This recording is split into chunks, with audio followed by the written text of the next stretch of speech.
Hare Hare, Krishna Krishna Hare Hare, Hare Ram Ram Ram Hare Hare, Hare Krishna Krishna Krishna Hare Hare, Hare Ram Ram Ram Hare Hare, Hare Krishna Krishna Krishna Hare Hare, Hare Ram Ram Ram Hare Hare, Hare Krishna Krishna Krishna Hare Hare, Hare Ram Ram Ram Hare Hare, Hare Krishna Krishna Krishna Hare Hare, Hare Ram Ram Ram Hare Hare, Hare Hare Krishna. Thank you so much for participating in morning japa session. Now it's time for today's transcendental quote by our beloved Srila Prabhupada. So today is May 20 and today's quote is, we are in so many ways indebted. Our obligations are there, but if one surrenders fully unto Krishna, then he is no longer anymore indebted to all these obligations. He is immune. At one stroke, he becomes liquidated from all obligations. Krishna is Mukunda. Mukunda means one who can offer you liberation from this material bondage. New York, May 20, 1966. Hindi में अनुवाद है, हम कितनी तरह से कृतज्ञ और ऋणी हैं, किंतु यदि कोई श्री कृष्ण की पूरी शरण ले लेता है तो वह किसी का भी ऋणी नहीं रह जाता, वह मुक्त हो जाता है। एक ही झटके में वह समस्त ऋणों से मुक्त हो जाता है। श्री कृष्ण का एक नाम है मुकुंद। मुकुंद अर्थात वह जो समस्त भौतिक बंधनों से मुक्ति प्रदान करे। न्यूयॉर्क 20 मई 1966। भक्ति वेदांत स्वामी शिला प्रभुपाद की जय। Now I'm requesting His Grace Parmeshwar Hari Prabhuji to throw some light on today's quote. Hare Krishna. Hare Krishna. Prabhupada ki jai. Your voice is there? Yes, Prabhuji. Hare Krishna. So आज का जो coat है शिल प्रभुपाद बहुत अच्छा principal दे रहे हैं। पहली चीज कि ऋण के बारे में बता रहे हैं, कृतज्ञता के बारे में बता रहे हैं। तो हर मनुष्य के ऊपर 4 प्रकार के ऋण होते हैं, है ना। कोई भी मनुष्य उसके ऊपर 4 प्रकार के ऋण होते हैं ना। एक होता है पितृ ऋण, है ना, देव ऋण, गुरु ऋण और ऋषि ऋण। 4 प्रकार के ऋण होते हैं और हर मनुष्य को ये 4 प्रकार के ऋणों को उतारना ही होता है, वरना वो हमेशा से क्या रहेगा, ऋणी रहेगा, कृतज्ञ रहेगा। लेकिन श्री प्रभुपाद यहाँ पे सिंपल बोल रहे हैं, क्या बोल रहे हैं, अगर कोई कृष्ण भावना में जीवन को स्वीकार करता है, कृष्ण भावना भावित होता है, तो क्या होगा, वो इन सारे गुणों से क्या हो जाएगा, तुरंत जो है फ्री हो जाएगा, सारे ऋणों से फ्री हो जाएगा। फिर उसके बाद कोई भी ऋण नहीं रहेगा। अगर वो भक्ति करता है तो अलग से उसको देव ऋण चुकाने की जरूरत नहीं है, अलग से उसको गुरु ऋण चुकाने की जरूरत नहीं है, अलग से उसको पितृ, कोई भी ऋण उसको अलग से चुकाने की आवश्यकता नहीं है। कि कोई कहता है कि इनका मेरे बहुत अधिक एहसान है, मैं इनको कैसे कर सकता हूँ। अगर हम भक्ति करेंगे तो हम सभी के ऋणों को एक झटके में चुका सकते हैं, है ना, समय नहीं लगेगा। तो बाबा जी कह रहे हैं कृतज्ञता, है ना। तो हमें भगवान ने बहुत सारी चीजें दी हैं जिसके लिए हमें भगवान का कृतज्ञ होना चाहिए, है ना। अभी एक स्टोरी आती है कि अभी जो कोरोना हुआ है ना, कोरोना में एक भक्त था, एक व्यक्ति था, है ना, उसको जो है दिया गया हॉस्पिटल में, वो एडमिट था, 6 7 8 दिन के लिए एडमिट था, है ना। और उसको जो है सिलेंडर गैस ऑक्सीजन दिया गया। तो जब वो वहां से डिस्चार्ज होने लगा तो उसको बिल पकड़ाया गया 8 लाख रुपए का, जिसमें से 6 लाख रुपए ऑक्सीजन के थे और 2 लाख रुपए अदर मेडिकल सर्विसेज के थे। तो बिल देख करके रोने लगा, है ना। तो हॉस्पिटल वालों को लगा कि अरे लगता है ये बहुत गरीब है और इसके पास पैसे नहीं है ना। और इस वजह से जो है, तो हॉस्पिटल वाला बोला ठीक है जी, कोई बात नहीं, कोरोना का टाइम है, सभी का सबका प्रॉब्लम चल रही है फाइनेंस की, कोई बात नहीं, आप जो पे कर सकते हैं पे कर दीजिए, बाकी हम जो है उसको वो फ्री कर देंगे। तो व्यक्ति और ज्यादा रोने लगा। तो लोगों ने पूछा, भाई आप क्यों रो रहे हो, क्या प्रॉब्लम क्या है, किस जगह पे है? कहा, मुझको पैसे की प्रॉब्लम नहीं है, मैं आपके जितना बड़ा हॉस्पिटल है इस तरह के 3-4 हॉस्पिटल अपने खोल सकता हूँ, मेरे पास इतना पैसा है, मगर मैं ये बिल देख करके बहुत दुखी हूँ, क्योंकि आपने मेरे को 8 दिन के लिए 6 लाख रुपए की ऑक्सीजन का बिल दिया है, और मैं बचपन से कितने साल, मैं जब से पैदा हुआ हूँ तब से मैंने कितनी ऑक्सीजन ली है। अगर भगवान ने मेरे को ऑक्सीजन का बिल मृत्यु के समय दे दिया तो मेरा क्या होगा? भगवान ने ना कोई बिल दिया है, ना कभी कोई बिल देंगे कि तुमने इतनी ऑक्सीजन यूज करी है, उसका पेमेंट करो। तो ये देख करके कि भगवान कितने कृतार्थ है ना, कितनी कृपा करते हैं, कितने हम भगवान के कितने ऋणी हैं, है ना, इस चीज को देख करके व्यक्ति बहुत दुखी हुआ। तो हमें भगवान का बहुत ऋणी होना चाहिए। अगर हम भगवान का ऋण चुका देते हैं तो फिर हमें और किसी ऋण की आवश्यकता नहीं है ना। यस्मिन तुष्टे जगत तुष्ट, है ना। अगर कृष्ण संतुष्ट हैं तो पूरी सृष्टि संतुष्ट रहेगी, और अगर कृष्ण ही संतुष्ट नहीं है तो हम कितनी भी कोशिश कर लेंगे, कोई संतुष्ट हो ही नहीं सकता पूरी सृष्टि में। तो कृष्ण का जो सेटिस्फेक्शन है वो सबसे महत्वपूर्ण है। तो यदि हम भक्ति करते हैं तो क्या होगा, हम हर प्रकार के ऋण से मुक्त हो जाएंगे, है ना। हमारे ऊपर किसी भी प्रकार का कोई ऋण नहीं रह जाता है।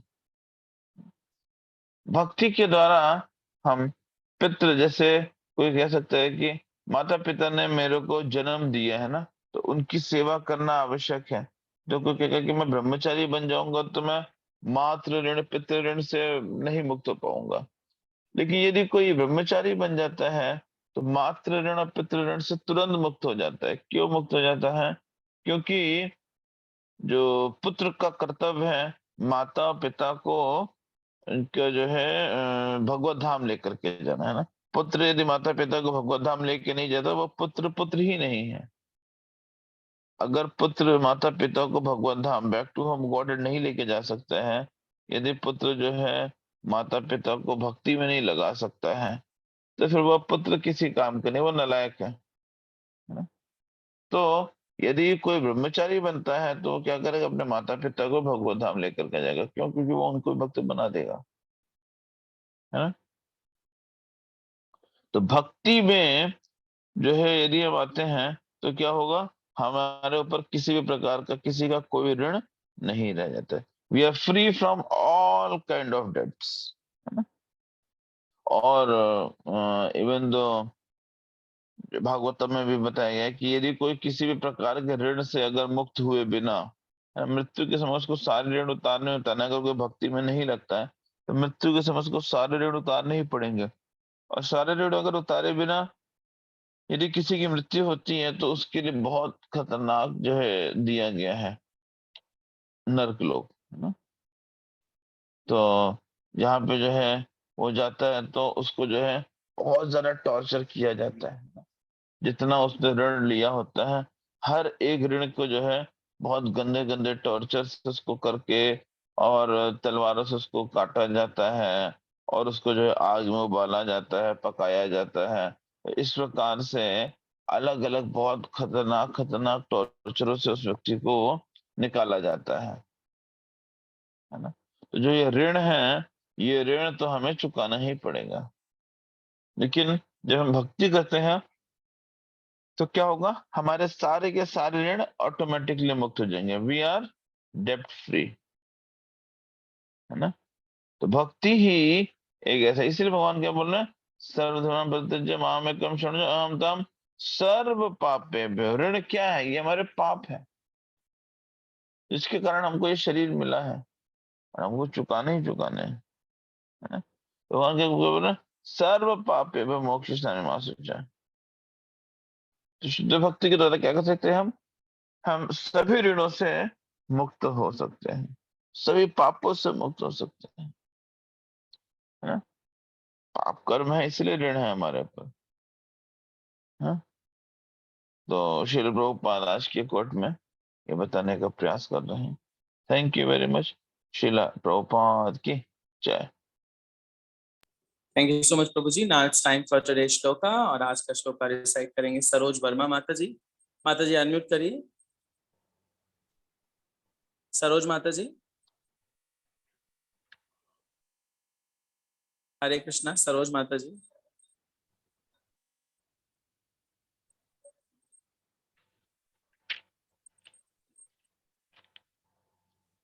ये सरोज माता जी अनम्यूट करिए। ओके, आई थिंक माता जी इज नॉट अवेलेबल। सरोज माता जी। Okay, so let me decide. So it is on screen.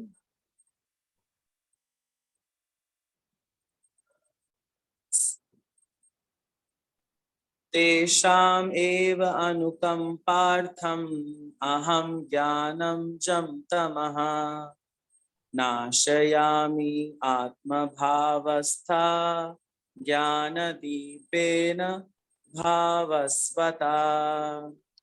तेषामेव अनुकम्पार्थम् अहं ज्ञानजं तमः नाशयामि आत्मभावस्था ज्ञानदीपेन भावस्ता।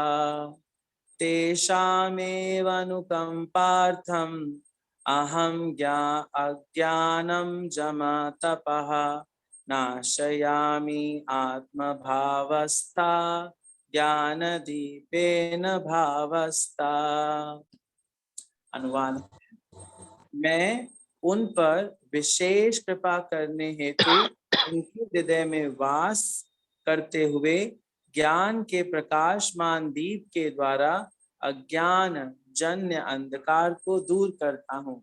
श्रीमद् भगवद गीता यथारूप की जय। श्रील प्रभुपाद की जय। हरे कृष्णा प्रभु जी। हरे कृष्णा। श्री प्रभुपाद की जय। भगवद गीता स्वरूप की जय।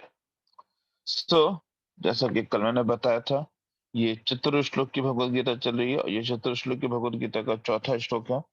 सो ये बहुत महत्वपूर्ण श्लोक है। सो इसमें क्या बता रहे हैं? तेषामेवानुकम पार्थ अहम अज्ञान जम तम नाशयामि आत्म भावस्तो ज्ञान दीपेन भास्वत। ज्ञान दीपेन भास्वत, ज्ञान का दीपक प्रदान करने वाला। यहाँ पे श्रील प्रभुपाद क्या बोलते हैं? बोलते हैं कि जब भगवान चैतन्य बनारस में हरे कृष्ण महामंत्र का कीर्तन का प्रवर्तन कर रहे थे तो हजारों लोग उनका अनुसरण कर रहे थे, है ना। जब चैतन्य महाप्रभु बनारस में जाकर के हरे नाम कीर्तन का प्रचार कर रहे थे, है ना, तो क्या हुआ, बहुत से लोग तो उनको फॉलो कर रहे थे। लेकिन जो वहां के विद्वान गण थे, है ना, उनमें सबसे महत्वपूर्ण थे प्रकाशानंद सरस्वती। और बहुत जितने भी मायावादी विद्वान थे वो क्या करते थे, वो महाप्रभु का मजाक उड़ाते थे। तो वो क्या सोचते थे कि इनको कोई ज्ञान नहीं है, इसीलिए ये क्या करते हैं, बस हरे कृष्ण का कीर्तन करते रहते हैं, है ना। भक्तों के साथ भी ऐसे ही होता है। यदि कोई भक्त ज्ञानी समाज में बैठ जाता है, यानी कि ज्ञानियों के विद्वानों के बीच में बैठ जाता है, तो क्या होता है, विद्वान लोग भक्त को शायद हो सकता है उतने शास्त्रों का ज्ञान ना हो सकता है उसको उतने श्लोक ना याद हो सकता है उसको उतना जो है विद्वता ना हो। तो क्या होता है कि व्यक्ति उनको जो है साधारण समझता है ना, और उनका उपहास करने का प्रयास करता है, जैसे कि चैतन्य महाप्रभु के साथ हुआ, है ना। तो क्या होता है, फिर आगे लिखते हैं श्री प्रभुपाद, कभी कभी भक्तों की आलोचना दार्शनिक यह सोचकर करते हैं कि भक्तगण अंधकार में है ना, और दार्शनिक दृष्टि से भोले भाले भावुक हैं, किंतु यह तथ्य नहीं है। ऐसे अनेक बड़े बड़े विद्वान पुरुष हैं जिन्होंने भक्ति का दर्शन प्रस्तुत किया है, किंतु यदि कोई भक्त उनके इस साहित्य का या अपने गुरु का लाभ ना भी उठाए और यदि वह अपनी भक्ति में एकनिष्ठ रहे तो उसके अंतर से कृष्ण स्वयं उसकी सहायता करते हैं। अतः कृष्ण भावनामृत में रत एकनिष्ठ भक्त ज्ञान रहित नहीं हो सकता। इसके लिए इतनी ही योग्यता चाहिए कि वह पूर्ण कृष्ण भावनामृत में रहकर भक्ति संपन्न करता रहे। ना? तो भगवान क्या बोल रहे हैं कि व्यक्ति को ज्ञान की आवश्यकता भक्ति के मार्ग में जो है, जब व्यक्ति भक्ति के मार्ग में आ जाता है तो भगवान अंतःकरण से उसको खुद रियलाइज कराते हैं हर चीज, है ना। Krishna is sitting in the heart of the devotees. तो भगवान हृदय में बैठ करके रियलाइज कराते हैं, है ना। जैसे जब 1700 के आसपास जो है विश्वनाथ चक्रवर्ती ठाकुर को बुलाया गया, जब वैष्णव गौड़िया वैष्णव संप्रदाय को जो है अनऑथराइज्ड बताया जाने लगा, है ना। बाकी तीनों संप्रदायों के द्वारा गौड़िया वैष्णव संप्रदाय को अनऑथराइज्ड बताया जाने लगा। तब फिर एक सभा बैठाई गई, जयपुर में है, जयपुर के पास है गांव में एक सभा बैठाई गई, है ना, जहाँ पे राजा सवाई सिंह थे और बाकी सारे संप्रदाय के लोग थे। तो उसमें गौड़िया वैष्णव संप्रदाय से जो है विश्वनाथ चक्रवर्ती ठाकुर को और बलदेव विद्या को बुलाया गया। तो विश्वनाथ चक्रवर्ती ठाकुर नहीं जाते हैं, वो अपने शिष्य बलदेव विद्याभूषण को भेज देते हैं। तो बलदेव विद्याभूषण ने जो है सारी कमेंट्रीज लिखे हैं, सारी चीजें उन्होंने पेश करी कि हम क्यों ऑथराइज्ड हैं, हम क्यों बोनाफाइड हैं। उन्होंने सारे शास्त्र लिखे हैं, लेकिन वो उसको स्वीकार नहीं करते हैं।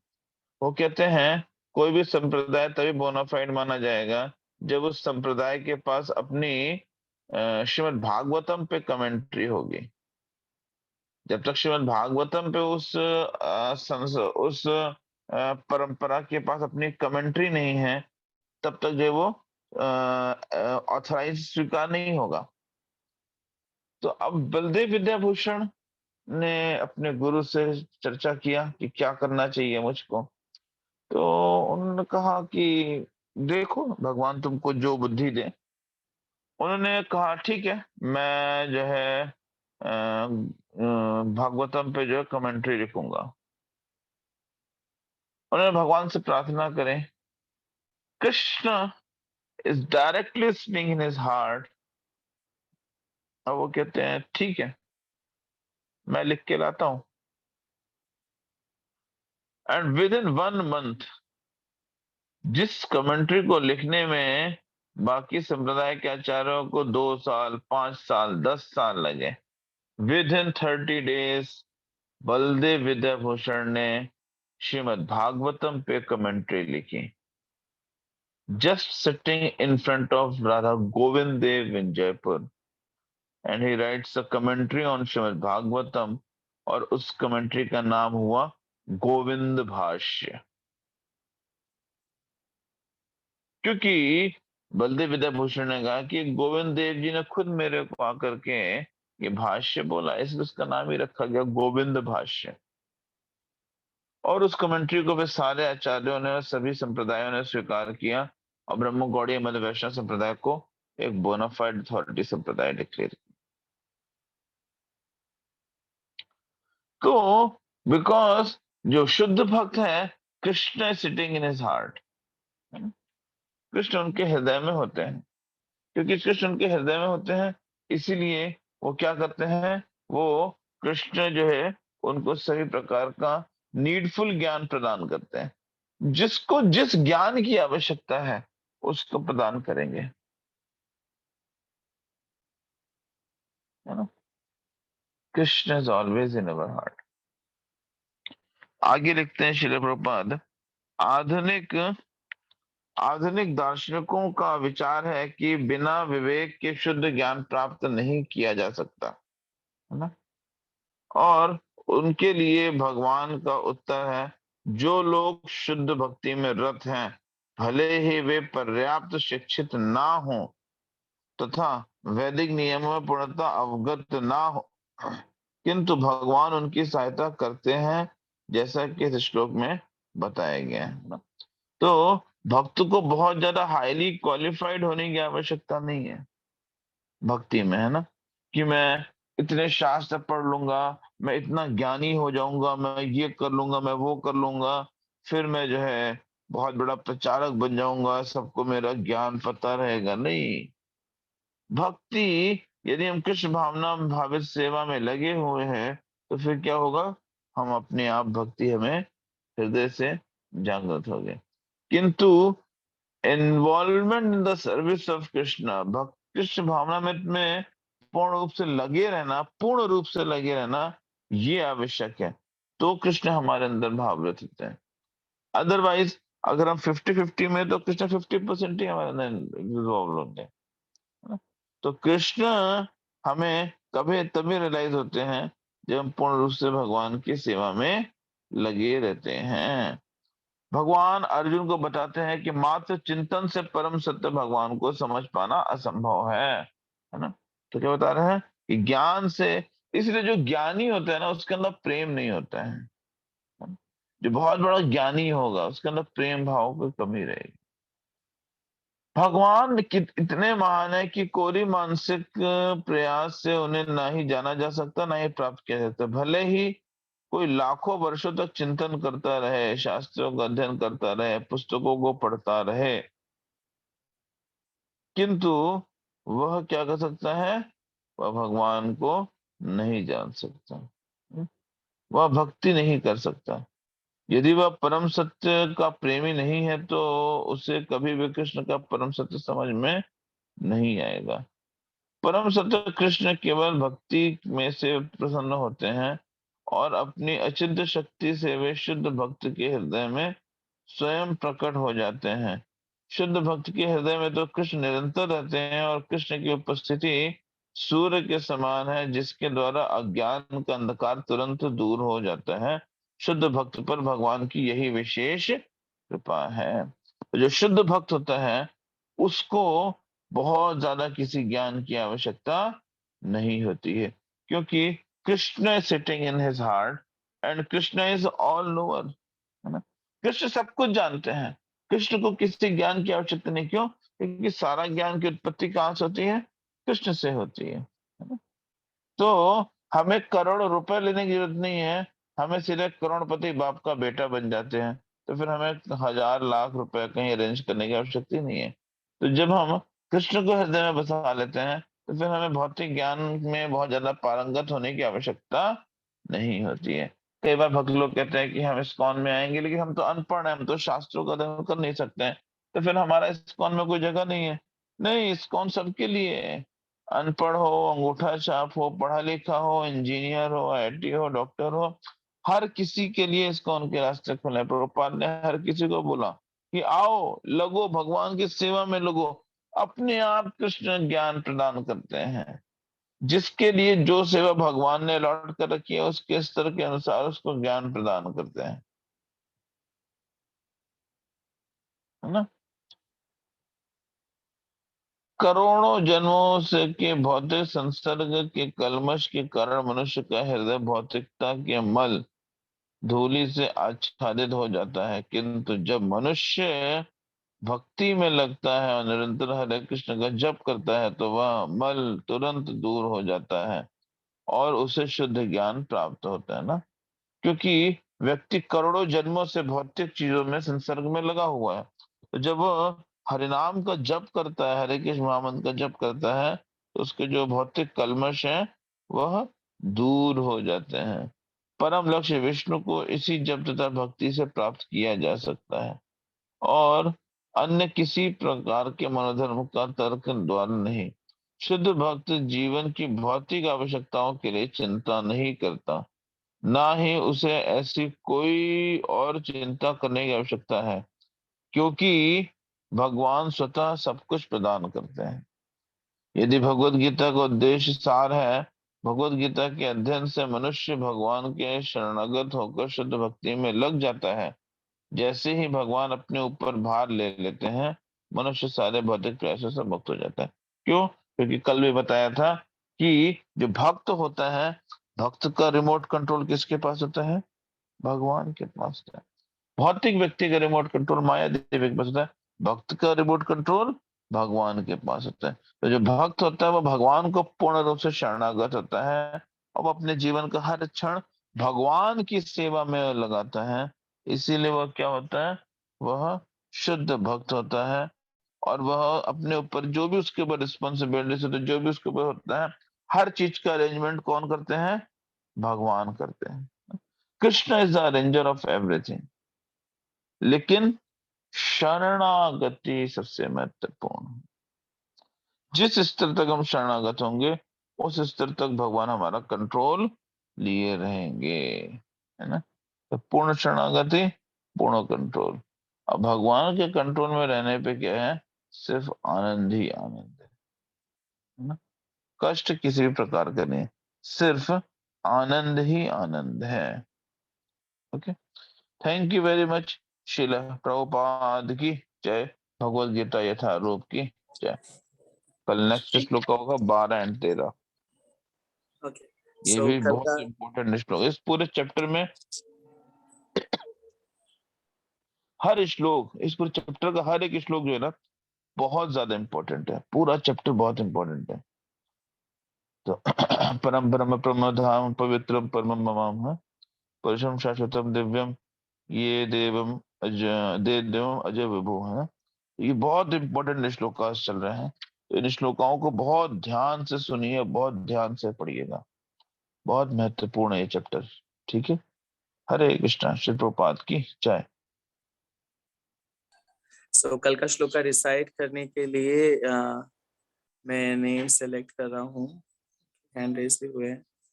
ओके, सो कल का श्लोक का रिसाइट करेंगे बीर सिंह कुशवाहा प्रभु जी।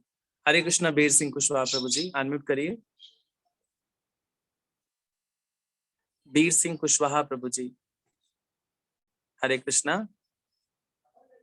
Okay, I think Prabhu ji is not available, so हम किसी और को ये अपॉर्चुनिटी दे सकते हैं। Yes, so that opportunity goes to Gyaneshwari Mata ji. Hare Krishna माता जी, कल श्लोका रेसिटेशन आप करेंगे। ओके ओके ज्ञानेश्वरी माता जी। जी प्रभु जी। नेक्स्ट बात आती है कल के जपा की। सो कल का जपा कराएंगे घनाराम प्रभु जी। हरे कृष्णा घनाराम प्रभु जी, हरे कृष्णा। यस घनाराम प्रभु जी, अनम्यूट कर सकते हैं आप। हरे कृष्णा। घनाराम प्रभु जी अनम्यूट करिए। यस, हाँ जी, अभी अनम्यूट करिए। ओके ठीक है प्रभु जी, प्रभु जी, ओके मैं करूंगा। कल का हाँ जी, जपा आपका रहेगा। ओके, हाँ जी ठीक है। हरे Krishna. So now it's time for the revision shloka of the week. So shloka of the week is 4.39 and it is on your screen जो मैं share कर रहा हूँ। Yes, so shloka मेरे पीछे पीछे 3 बार दोहरा सकते हैं, ये आपने याद करना है इस वीक में। श्रद्धावा लभते ज्ञानम तत्परम समयतेन्द्रियः ज्ञानं लब्ध्वा परां शान्तिम् अचिरेदाधिगच्छति।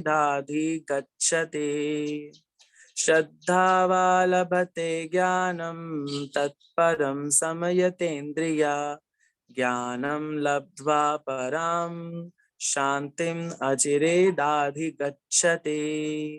श्रद्धावा लभते ज्ञानं तत्परा समयतेन्द्रियः ज्ञानं लब्ध्वा परां शान्तिम् अचिरेदाधिगच्छति। श्रीमद् भगवद गीता यथारूप की जय। श्रील प्रभुपाद की जय।